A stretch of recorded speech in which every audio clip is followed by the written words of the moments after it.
Hello, happy day after this should have been Halloween number 2, and another shitty 2020 video. Let's enjoy some wines. Today I have for you the Rosé de Pinot Noir. It's a Depois 1848, and it's rocking in at, oh buddy, where is it? I've never seen this. This one has a range, 11% to 14%, so we're not really sure. And of course, we are breaking out our You Had Me at Meow Low glass. Let's see what this wine has to offer us.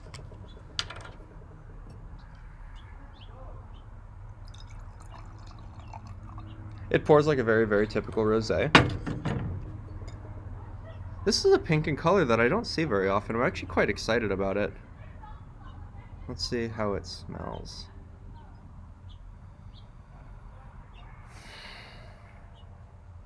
Pleasant, dry,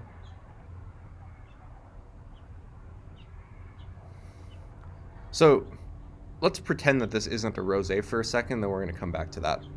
This has hints of rose on the nose, like the flavor of rose. Like if any of you have ever had a rose flavored vodka or rose boba, this is somewhere in that universe.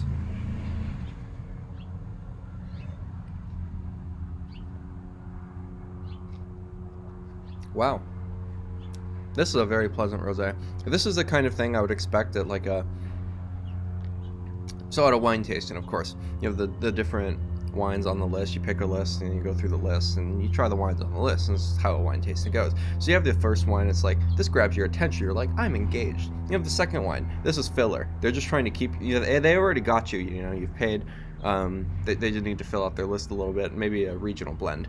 This is like that third one. It grabs your attention again, not by being spectacular, but by being more interesting than the second. This would be a killer bottle to follow up after somebody's boring bottle of rosé.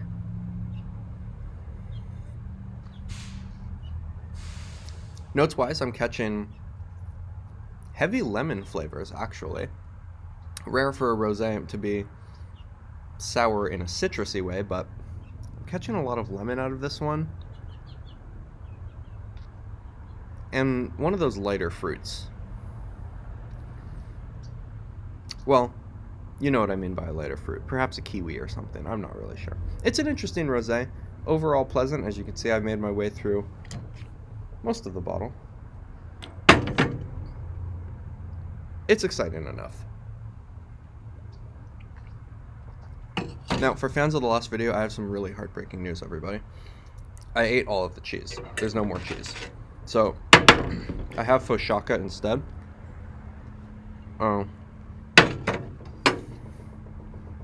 Hopefully, that'll help clear the palate.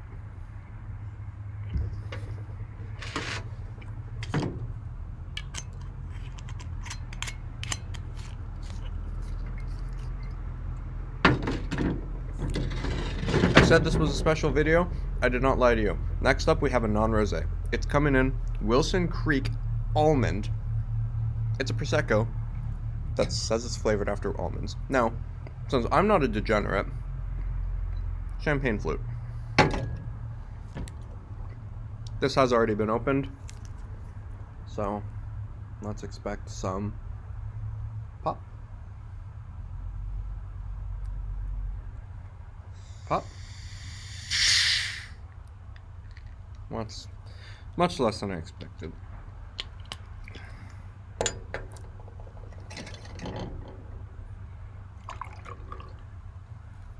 Still quite bubbly. That is a good sign.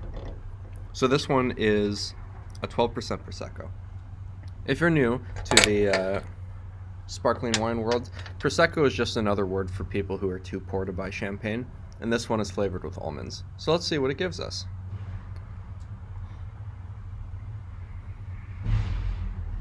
It smells very sweet. Typically you could make mimosas out of Prosecco, but I wouldn't really attempt it with this one.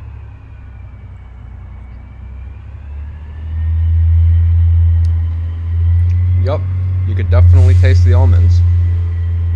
It's rare that something in the alcohol world just accurately describes what it is. This is almond Prosecco. I don't know how, but it is. Also, if any of you out there are fans of almonds while drinking not Prosecco, allow me to recommend to you the Tuxedo. Just tried it recently. It's an older cocktail, but it's relatively interesting, and it tastes like almonds. Scarily enough. Alright. Next up, we have the Albino Armani. This one is a Rosé Valagurnia. Oh, geez. Why do they have to write it in squiggles? Why not just type it? Indio Cagione Grafica Tipica. Whatever. This one's coming in at... Come on, 12.5%. Alright. Have my handy dandy bottle opener here. This one has not been opened yet, so... Let's see what this one is up to. I'm already not sold on this bottle design. See, when you have a bottle that is... It's trying to look fancier than it is, and then they come in and they're like, this is a $10 wine. You're never in for a good time. But it does have some pros as well as cons. The pros in this case being it's a $10 wine. So, Albino Armani. We've already seen it. I've already talked about it. Let's do it.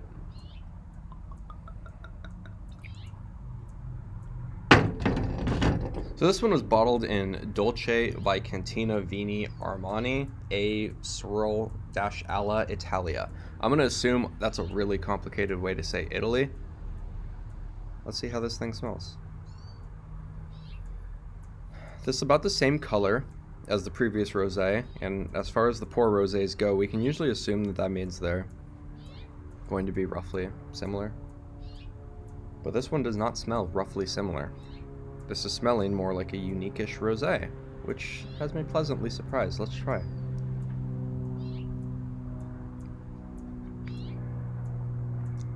Wow. It's not every day that when you taste a rosé, it's already gone bad. You know, this one, it hasn't gone bad. It's been in my fridge, happily corked, and it's not good, guys. It's not good. The Albino Armani, as I would say about the same shirts, Armani, just skip the brand. This one's a bit of a letdown. No way around it. I'm not even going to go over the flavor profile. Typical rosé, it's just been left out of the fridge for too long, except this one hasn't. It's been appropriately cooled.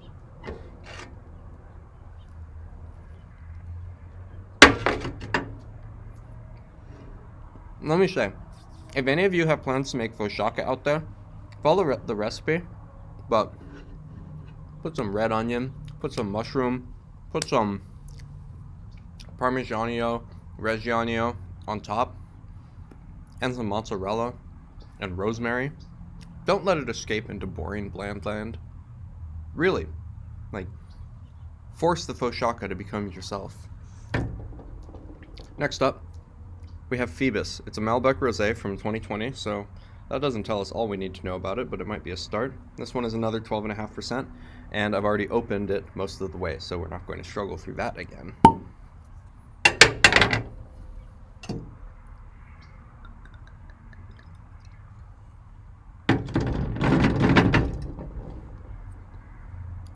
Alright. This is already smelling much better. Much happier. So peachy rosé. You know, if you drink enough rosé, you start to see the themes in the rosés. This is a much more full-bodied rosé in color. Now, let's compare. Hopefully you could see, and the light is not doing us justice, but this rosé right here is much darker than this rosé right here, which is much lighter and very sad, might I add. So this one we're expecting to be just a lot more refreshing than that lighter rosé. The lighter rosés tend to be more on the sour end, more on the cooler end, while the darker ones tend to be more full-bodied, crisp, like mixed with lemonade, sit by the pool, watch Star Trek 9, you know, that kind of thing.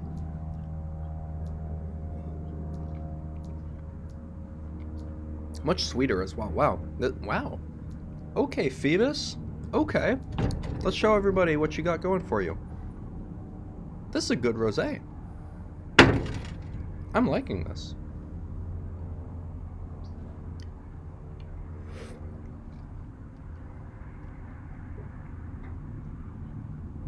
Wow, that's a very smooth rosé.